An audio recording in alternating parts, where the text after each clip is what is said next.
없이는 된 것이 없느니라. 그 안에 생명이 있었으니 이 생명은 사람들의 빛이라. 빛이 어둠에 비추되 어둠이 깨닫지 못하더라. 아멘.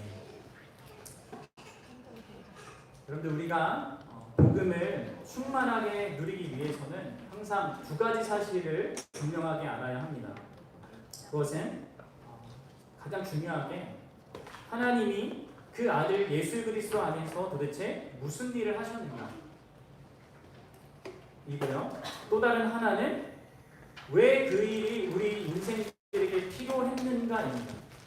우리가 신앙생활답게 하지 못하는 가장 결정적인 이유가 이 두 가지 부분에 있어서 너무나 피상적으로 우리가 알고 있고 또 피상적으로 그냥 믿고 있다고 생각하기 때문입니다. 정말로 믿지는 않는데 그냥 하도 많이 들어왔기 때문에 그냥 거기에 익숙해져 있고 나는 나름대로 알고 있다라는 식으로 생각하기 때문에 그런 거죠.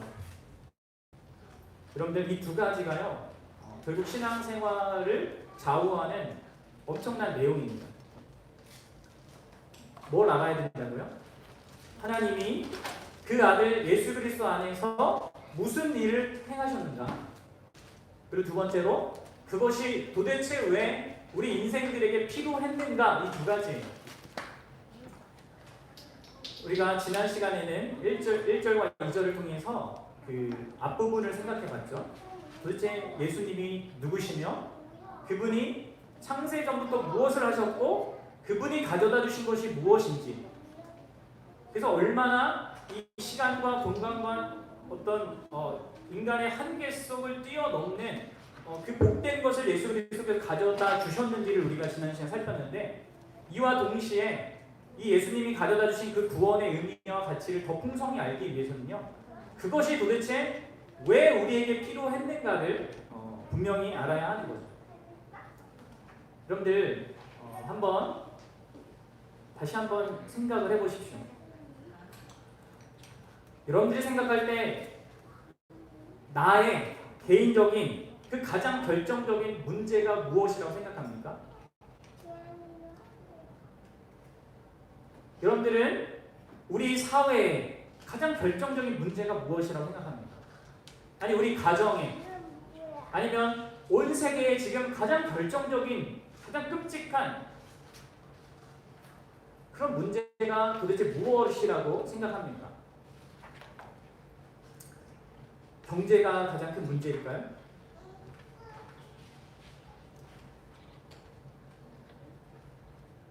무엇이 문제일까요?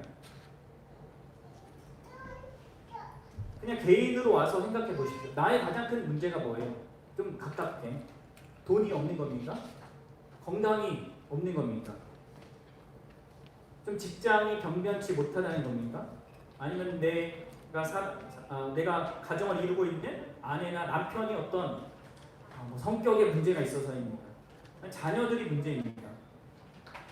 여러분들, 성경이 진단하는 우리의 근본적인 문제는요, 그런 모든 것이 포함이 되죠.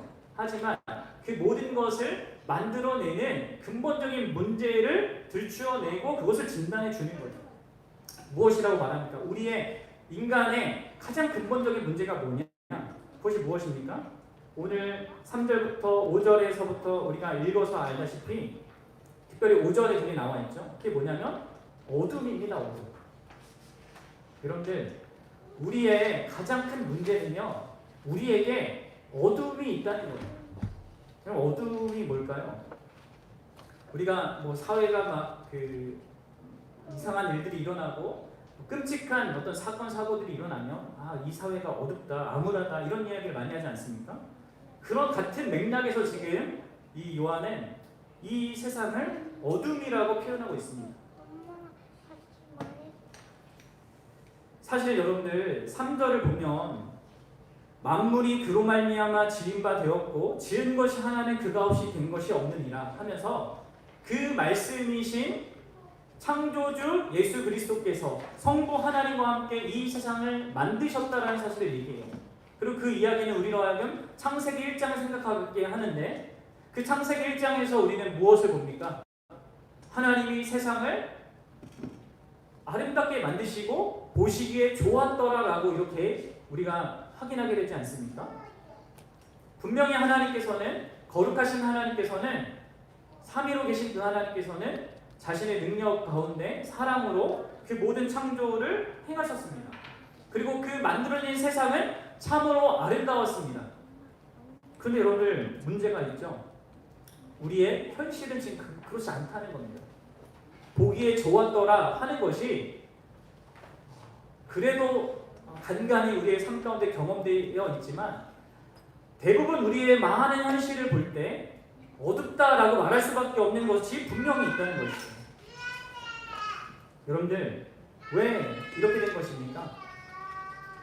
그러면 이것을 분명하게 여러분들 직면해서 생각을 해보셔야 합니다. 아, 그냥 원래 세상이 그렇구나, 이렇게 가면 안 되는 거예요. 왜 어둠이 있는 겁니까? 왜 어두워진 그 세상의 그런 모습들을 우리가 늘 그런 매일 뉴스를 통해서 그렇게 직면할 수밖에 없는 것입니까? 우리가 뭐 그 원인에 대해서는 깊이 다루진 않겠지만 분명한 건 무엇이죠?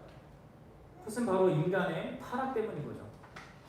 이 세상에 어두운 것은요, 사람이 타락했기 때문입니다. 죄를 지었기 때문이에요.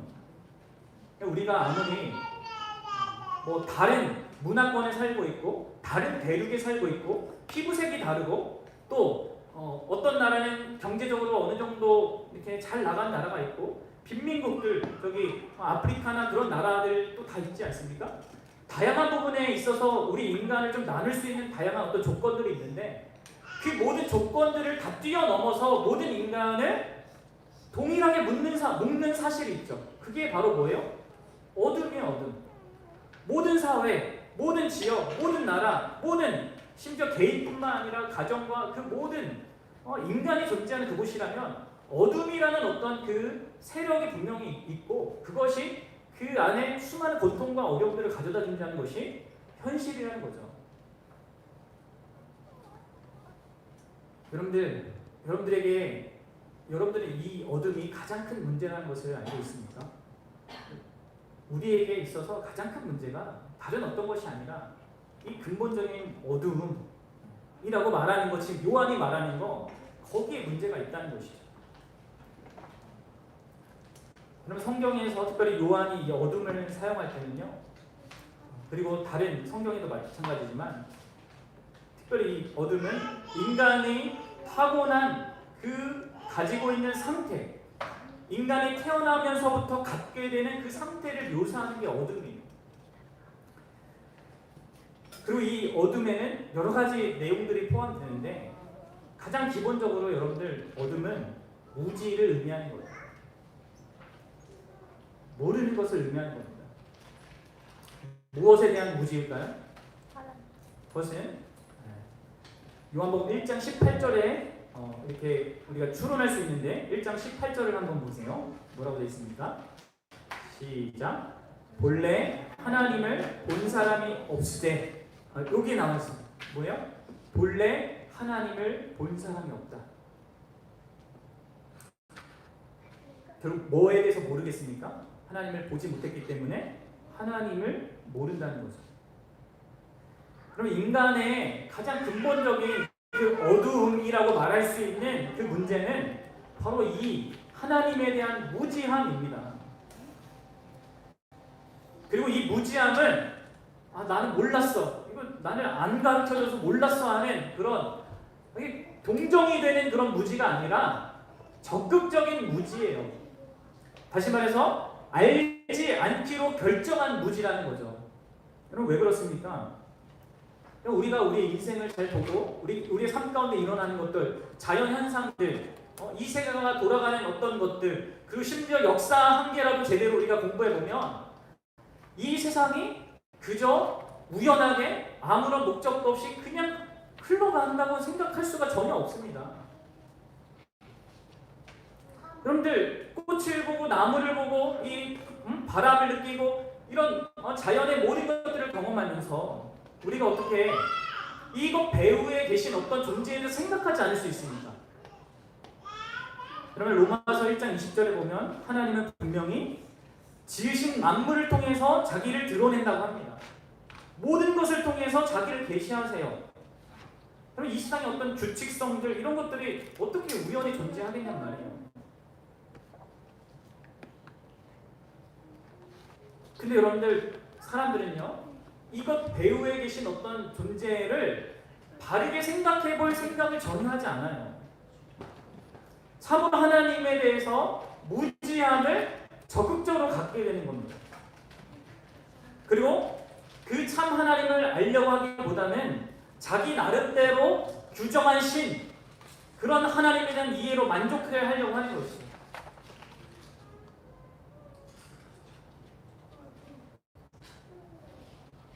하나님이 계시고 그 하나님이 만물을 창조하셨고 다스리고 계시다. 그런 하나님이 어떤 분이다 라는 것에 사람들은 관심이 없습니다. 그분이 세상의 주인이고 그리고 이 역사의 마지막에 이 온 역사를 심판할 재판장이라는 사실에 대해서도 일부러 인정하지 않으려고 합니다. 여러분 그 사실을 알고 있습니까? 우리가 생각하는 그 무지가요 그냥 몰라도 돼, 몰라서 어쩔 수 없었어 할 그런 무지가 아닙니다. 그렇게 우리는 하나님을 몰라요. 알려고도 하지 않습니다.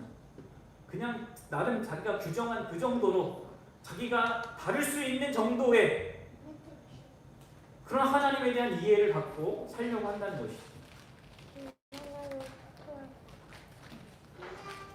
이와 연결되어서 사람들에게 있는 또 다른 무지가 있습니다.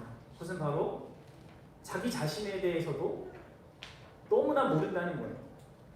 자기 자신이 어떤 존재인지, 어떻게 만들어졌고 어떻게 살아야 하며 어떤 목적을 가지고 나아가야 되는지를 인간은 또 전혀 몰라요. 그래서 어떤 사람은요 자기 자신을 하나님보다 높이 생각하죠. 하나님을 믿느니 차라리 내 주먹을 믿고 내 돈을 믿고 내 능력을 믿겠다 하는 사람들이 있습니다. 이는 그가 하나님께로부터 지음받은 피조물이라는 그러한 자기의 그 분명한 정체성을 일부러 거스리는 어떤 자기에 대한 포함된 인식인 거죠. 자신이 연약하다는 것을 병이 걸려보면 좀 알잖아요. 그리고 심지어 우리는 태어나는 순간부터 어떤 의미에서 죽어가는 것이기도 하지 않습니까? 이렇게 연약한 존재이고 죽어가는 존재인데도 불구하고 자기 자신에 대한 잘못된 높은 이상을 갖고 있는 거예요. 마치 내가 세상의 중심이고 내가 가장 중요한 존재로 그렇게 여긴다는 거죠. 그리고 게다가 너무나도 아이러니하게 우리나라의 현대인들은 자신이 한낱 동물에 불과하다는 그 사실을 자랑스럽게 여깁니다. 무생물에서 동물이 되고 동물에서 인간이 되는 그 진화로 우리가 존재한다는 것을 주장하면서 인간이 동물에 불과하다는 그 진화론을 막 믿으면서 자부심을 느껴요. 그게 자신을 모욕하는 말인데도 불구하고 그렇게 여긴다는 거죠. 그럼 성경은 인간이 하나님의 형상을 따라서 지어진 존귀한 존재라고 말합니다. 모든 피조물과 구분되는 유일무이한 존재라고 말해요. 근데 그것을 모르는 거죠. 하나님이 세상을 만물을 창조할 때는 그저 말씀으로 창조하셨지만 인간을 창조하실 때는 삼위 하나님께서 서로 상의하셔서 우리가 만들자 어떤 특별한 목적과 뜻을 가지고 마음을 엄청 담아서 만들었단 말이에요. 근데 다만 동물처럼 먹고 마시고 놀다가 죽기 위해서 세상을 살아가는 사람처럼 살아갑니다. 인간이 하나님을 영화롭게 하고 영원토록 하나님을 즐거워하도록 지음받았다는 것을 모르는 거죠. 그럼 인간은 하나님의 동반자로 그리고 만물을 다스리는 주인으로 여러분 지음받았습니다. 그리고 하나님은 하나님에게 있는 자신의 능력과 특권의 일부를 심지어 우리 인간에게 주셨어요. 여러분 인간은 본래 그런 존재입니다. 근데 우리는 그렇게 우리 자신을 이해하지 못하죠. 너무 심각하게 우리 자신을 높게 여기거나 너무 하찮게 여기거나 그렇게밖에 우리 자신을 못 봐요.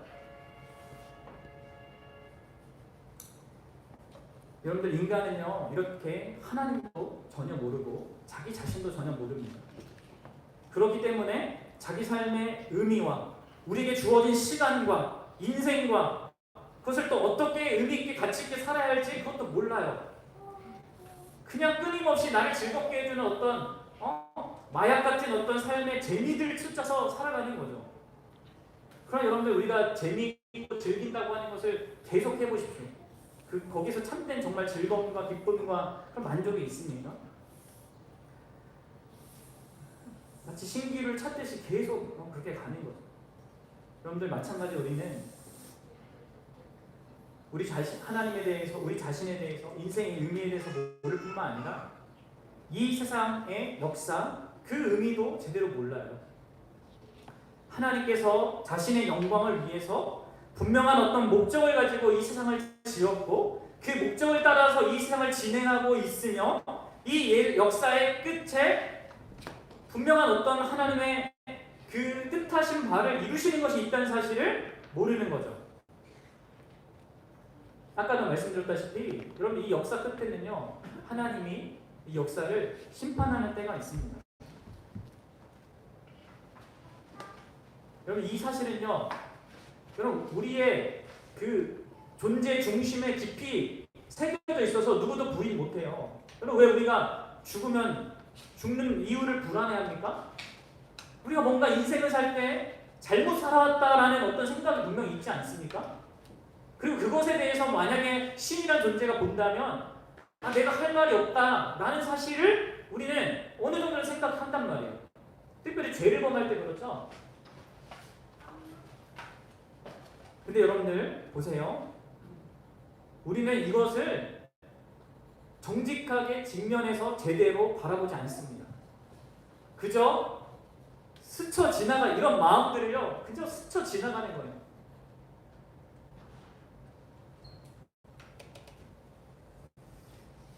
이런 모든 것들은요 말씀드렸다시피 무지함인데 그냥 몰라서 그냥 넘어갈 수 있는 어떤 게 아니라 적극적인 의도적인 무지라는 거예요. 이런 것을 성경이 어둠이라고 하는 겁니다. 근데 사실 이러한 것도 문제인데 더 결정적이고 심각한 그 문제는 그 어둠이 우리 이러한 어떤 이해뿐만 아니라 우리의 정서, 우리의 감정에도 작동하고 있고 그 어둠이 우리의 의지에도 작동하고 있다는 거예요. 이 어둠이요 다만 우리의 이성만 이렇게 망가뜨리고 어둡게 하고 무지하게 만드는 것이 아니라 우리의 감정에도 문제를 일으켜서 우리로 하여금 악한 것을 사랑하도록 죄를 짓는 것을 추구하도록 그것을 즐기도록 만든다는 거예요. 여러분 아십니까? 왜 우리가 죄를 범할 때, 죄를 지을 때 약간의 두려움도 느끼지만 또 한편으로 희열을 느낍니까? 싫어서 죄 짓는 사람 없잖아요. 그렇죠? 내가 막 죄 짓는 게 너무 싫은데 죄 짓는 사람 있어요? 그건 이제 신자에게 좀 가능한 거고 대부분은 죄를 지을 때 그것이 좋아서 짓습니다. 죄를 사랑해서 짓습니다. 우리의 마음이 어둠의 영향을 받고 있는 거죠. 우리의 감정이.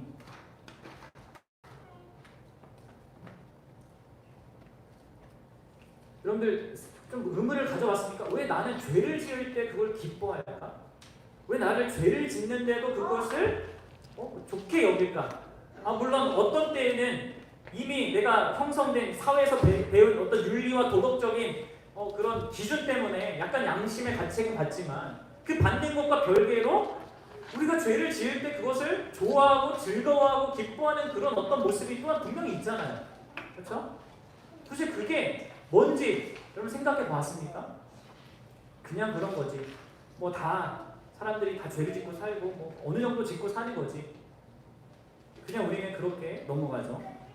그럼 그런데 성경은 이것을 어둠이라고 얘기하고 있는 거예요.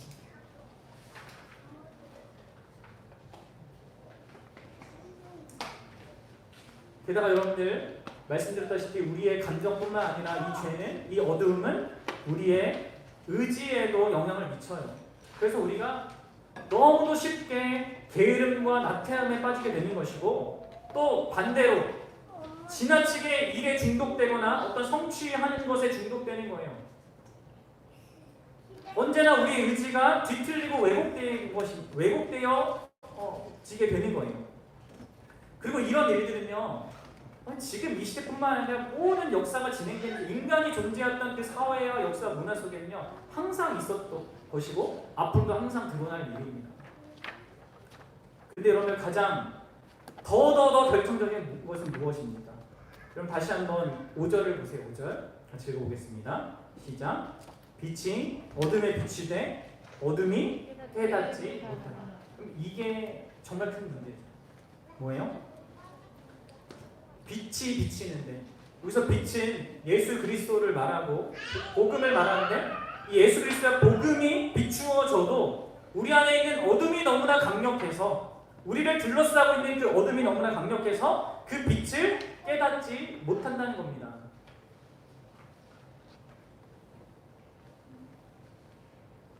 그리고 여러분들, 이 어둠이 얼마나 강력하고 이 빛이 왔는데도 거기에 반응하지 못하는지를 가장 결정적으로 보여준 자들이 바로 유대인들이에요. 어쩌면 유대인들은 이 빛을 가장 잘 깨닫고 거기에 반응할 수 있는 조건을 가진 자들이죠. 이미 하나님이 구약을 통하여서 그들 역사 가운데 간섭하셨고, 이런 선지자를 보냈고 제사제도와 율법이 있었고 모든 좋은 조건이 있었는데, 다 그것을 빛으로 하나님께서 주셨는데 거기에서 빛을 못 봤어요. 그리고 심지어 예수 그리스도가 빛 자체로 이 땅에 오셨는데 그분을 깨닫지 못했죠. 그러면 이런 일들이요, 그때만 있는 게 아니라 지금 여전히 오늘날의 교회에도 있다는 걸 알고 있습니까? 교회에 수많은 사람들이 이제 교회가 어느 정도 세계적인 종교가 되고, 뭐 그래도 약간의 그런 인정받는 많은 종교 중에 하나가 3대 이렇게 종교 중에 하나가 되니까 많은 사람들이 모이죠. 그렇죠? 또 그 안에서 그래도 착하게 살려고 노력하는 사람들하고 어울리고 싶은 사람들이 옵니다. 그렇죠? 정치인들, 경제인들 다 옵니다. 그리고 그곳에서 하나님의 말씀이 선포되는 그곳에서, 그 빛이 선포되는 그곳에서, 그 교회 안에서 사람들이 하나님을 못 봐요. 그런 일들이 여러분 역사 가운데 계속 있는 겁니다. 그게 여러분 우리 안에 있는 어두움의 가장 결정적인 문제인 거예요. 그래서 사도 바울이 이렇게 얘기해요. 오직 은밀한 가운데 있는 하나님의 지혜를 말하는 것으로서 곧 감추어졌던 것인데 하나님이 우리의 영광을 위하여 만세전에 미리 정하신 것이라. 이 지혜는 이 세대의 통치자들이 한 사람도 알지 못하였나니 만일 알았다라면 영광이 주를 십자가에 못 박지 아니하였으리라. 예수 그리스도를 십자가에 못 박은 것은 결국 우리의 어두움이 얼마나 끔찍한가라는 것을 보여주는 것입니다.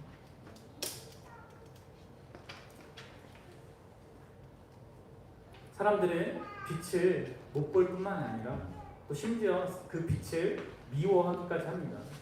여러분들, 예수님 당시 때 얼마나 많은 사람들이 예수님을 모욕했습니까? 귀신 들렸다. 아무런 잘못하지 않은 자를 십자가에 못 박으라고 그렇게 소리를 질렀습니다. 여러분들, 이것이 우리에게 있는 어두움의 실상이에요. 여러분들, 이것이 우리의 형편입니다.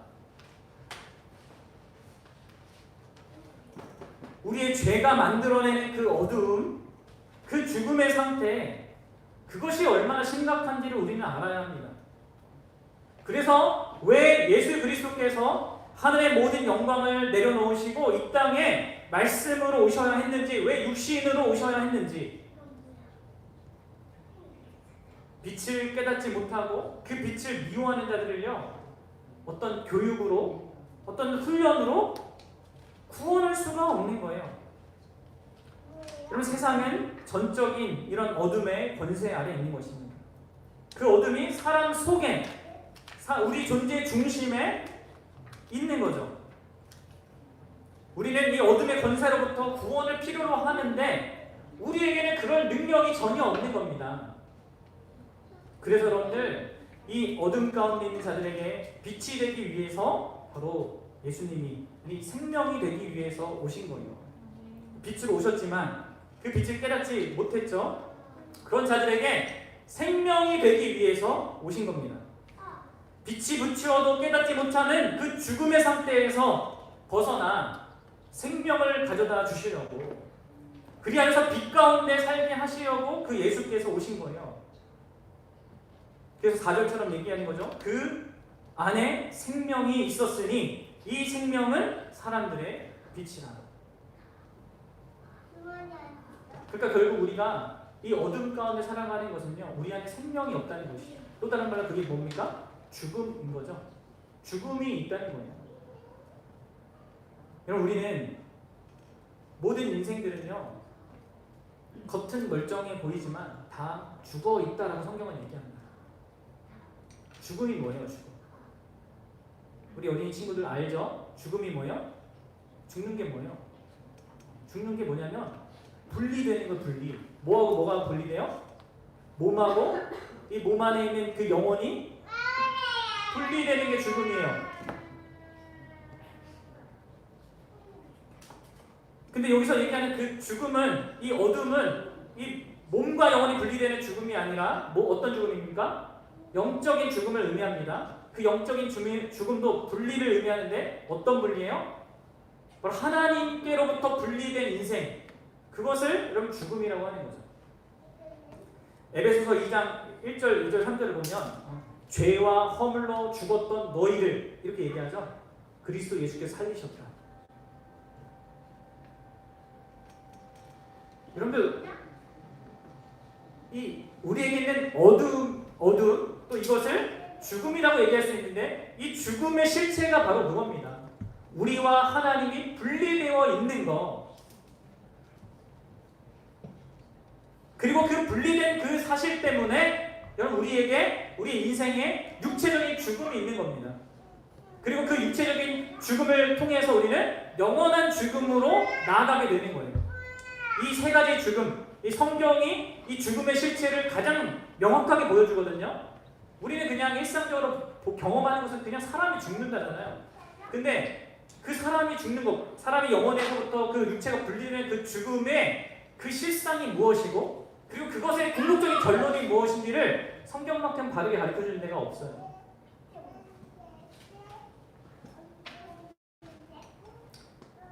여러분들, 이러한 이 죽음의 상태에 있는 그 인간에게 가장 결정적인 것은 바로 그런 영적인 죽음의 상태예요. 하나님께로부터 분리되어 있는 상태. 그래서 우리 주 예수 그리스도께서는 바로 이 죽음의 상태에서 우리에게 생명을 주시려고 오신 거예요. 여러분, 이 사실을 좀 명확하게 기억하십시오. 예수님이 이 땅에 오신 이유, 이 땅에서 사시고 죽으시고 부활하신 그 모든 이유가 이 죽어있는 상태, 그래서 어두움에 쌓여져 있고 빛이 와도 그것을 깨닫지 못하는 그 상태, 죽어있는 상태에서 벗어나게 하기 위해서 오셨다는 거죠. 다만 우리 현실적인 어떤 나의 죽어있는 상태는 내버려두고 내 외부에서 있는 어떤 그런 힘들게 하고 어렵게 하는 그런 외적인 상태를 해결해 주러 오신 것이 아니라, 물론 그것도 궁극적으로 해결을 하시지만 근본적으로 나의 죽음의 상태에 생명을 가져다 주시러 예수님이 오셨다는 거예요. 그래서 그 안에 생명이 있었으니 이 생명은 사람들의 빛이라 말하는 겁니다. 죽음의 상태에서 벗어나 하나님께로부터 분리되어 있는 자들을 다시금 하나님과 연합시키는 그런 생명을 주시려고, 그래서 그렇게 하나님께 연합되어서 하나님을 알고 나를 알고 나의 인생의 의미를 알고 이 세상의 역사를 알고 끝을 아는 자로 이 땅을 빛 가운데 살아가도록 하시기 위해서 예수님이 친히 그 생명을 우리에게 가져다 주시려 이 땅에 오신 겁니다.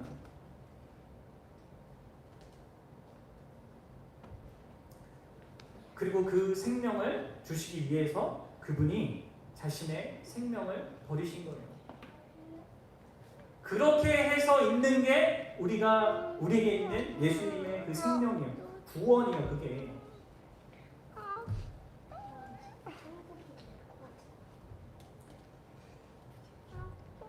여러분들 3절에서 만물이 그로 말미암아 지은 바 되었다 했을 때 그렇게 주어진 생명과 지금 이제 4절에서 예수님이 가져다주는 그 생명은 다른 의미입니다. 영원히 하나님과 성부 하나님과 누리던 그 영광스러운 그 생명, 여기서 생명 단순히 살아있는 거 얘기하는 게 아니라 참된 존재로서 살아가는 풍성하게 누리는 어떤 것을 말한단 말이에요. 하나님이 누리던 그 사랑의 그 관계, 그 안에서 누리던 기쁨, 만족, 행복, 그러한 생명을 우리에게 가져다 주시기 위해서 예수님이 이 땅에 오신 거고, 그것을 위해서 우리를 위해서 죽으시고 부활하셨으며 그것을 우리에게 주신 거죠. 사랑하는 여러분, 이러한 이 생명을 그렇다면 우리가 소유하는 길은 무엇입니까? 우리 성경 한 구절만 찾아보겠습니다. 요한복음 5장 24절 25절이에요. 요한복음 5장 24절 25절입니다. 5장 24절 25절 같이 함께 읽어보도록 하겠습니다. 시작. 내가 진실로 너에게 이르노니 내 말을 듣고 또 나 보내신 이를 믿는 자는 영생을 얻었고 심판에 이르지 아니하니 사망에서 생명으로 옮겼느니라.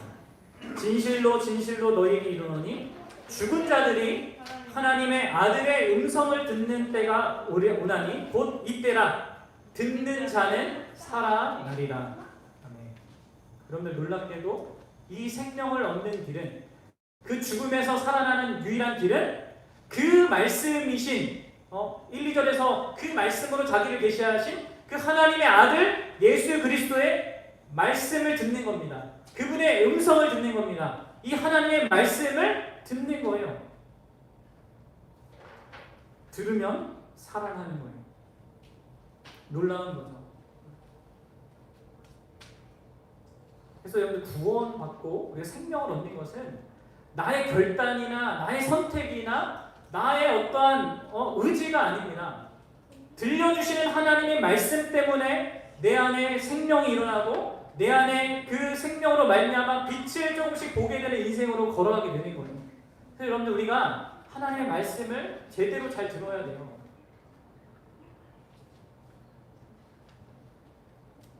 그것이 믿지 않는 자들에게 절대적인 겁니다. 여러분들 믿지 않는 자들을 전도하고 그들을 어둠 가운데 이들을 구원하기 위해서 여러분들이 할 일이 뭐예요? 그들이 하나님의 생명의 말씀을 들을 수 있는 자리를 여러분들이 이끌어야 되는 거예요. 그리고 그것을 또 전해줄 수 있으면 좋겠죠. 그 일을 하셔야 됩니다. 그게 어둠 가운데 있는 가장 절박하고 결정적인 문제를 가진 자들이 거기서 생명을 얻는 유일한 길이에요. 하나님을 듣는 거, 예수 그리스도의 음성을 듣는 거, 그분을 보게 되는 거. 그리고 여러분들 그분을 듣고 그분을 보고 그분의 말씀을 통해서 생명을 얻은 자들은요, 이미 그 생명이 가장 영광스럽고 복된 것으로 주어진 것이라는 것을 또 알아야 합니다. 다시 말해서 내가 어떤 처지에서 어떤 불가능한 그 자리에서 이 생명을 얻었는가를 생각하셔야 합니다. 그리고 그것을 얻게 하기 위해서 예수 그리스도께서 얼마나 큰 희생과 얼마나 큰 그런 위대한 일을 행하셨는가를 생각하셔야 한다는 거예요. 여러분들 이 요한복음을 듣는 자들은 1차적으로 신자들이라고 했죠. 그리고 그 신자들은 다양한 고난과 환난들, 또 왜곡된 그 복음의 예수님에 대한 이해, 소문들로 인해서 막 혼란스러운 그런 상황이었습니다. 이러한 상황 가운데 있는 자들에게 이 요한이 왜 이런 이야기를 하겠습니까? 사방으로 우겨싸움을 당하는 예수님 믿는다고 한 이유로 다양한 경제적이고 사회적인 그런 어떤 제약들을 받고 위협들을 받는 상황에서 왜 이야기를 하겠습니까? 왜겠습니까? 너희가 어떠한 얼마나 불가능한 그 상황 속에서 어둠이라는 가장 인간이 처해 있는 가장 그 비참한 상황 속에서 너희들이 어떻게 얼마나 큰 능력으로 구원받아서 이게 건진받아 생명을 얻게 되었는가를 생각해 보라는 거예요. 그 가운데 현실을 보라고 하는 거죠. 내게 주어진 어떤 지금 당장의 어려움들, 힘든 것 이런 것들이 내가 본래 처했던 그 비참한 현실과 비교했을 때 사실 아무것도 아닌 거예요. 이제 너희들은 생명을 가진 존재이고 하나님과 분리되지 않고 하나님과 연합되어서 살아가는 존재이다. 그 어떤 어둠도 이제 너희를 해할 수 없는 그 어떤 죽음의 권세도 너희를 망가뜨릴 수 없는 그런 존재로 너희들이 지금 서 있다는 것을 지금 바라보도록 지금 요한은 말하고 있는 겁니다. 사랑하는 여러분들, 우리가 이러한 분명한 이 두 가지 사실, 지난주에 연결해서 이 두 가지 사실을 분명하게 인식하고 알고 믿고 살아갔으면 좋겠습니다. 우리가 눈에 보이는 세상의 현실에 흔들리는 이유는 이거예요. 그리스도가 갖고 계신, 그리스도께서 우리를 위해서 행하신 그 엄청난 위대한 일, 창세전부터 하나님을 향하여 갖고 계시던 하나님을 향한 그 사랑을 우리에게 가져다 주시기 위해서 이 땅에 오신 그 일, 그래서 정말 그것을 허락하시는 것. 그리고 우리를 어떤 처지에서, 어떤 불가능한 어둠이라는 그 상황에서 우리를 건져내셔서 빛 가운데, 그 생명 가운데 걸어가게 하시는가, 그것을 생각해 보라고 하는 거죠.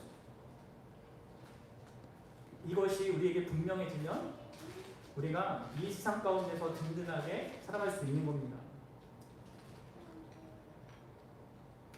정말 어둠에 갇혀서 그 어떤 것으로도 거기서 벗어날 수 없는 우리를 살려내시기 위해서 이 땅에 찾아오시고 그 생명을 주시기 위해서 죄의 모든 문제를 해결하시고 우리에게 생명 주시고 빛 가운데 살아가게 하신 분이 우리 주 예수 그리스도이십니다. 여러분들 그 예수 그리스도를 바라보십시오. 그리고 그분을 정말 더 신뢰하십시오. 그분이 그렇게 하시는 분인데 우리의 처한 모든 현실의 어떤 문제들에 대해서 그분이 아무런 능력도 없으시고 아무런 계획도 없으시겠습니다. 그를 아는 자로 여러분들 이 땅을 든든하게 그리고 세상의 그 어둠 가운데서도 빛 가운데 살아갈 수 있는 그런 복된 하나님의 백성들 되시기를 주님의 이름으로 축복합니다. 우리 같이 기도하겠습니다. 여러분들 시간 말씀을 생각하시면서 말씀에 비추어서 하나님 앞에 아랬으면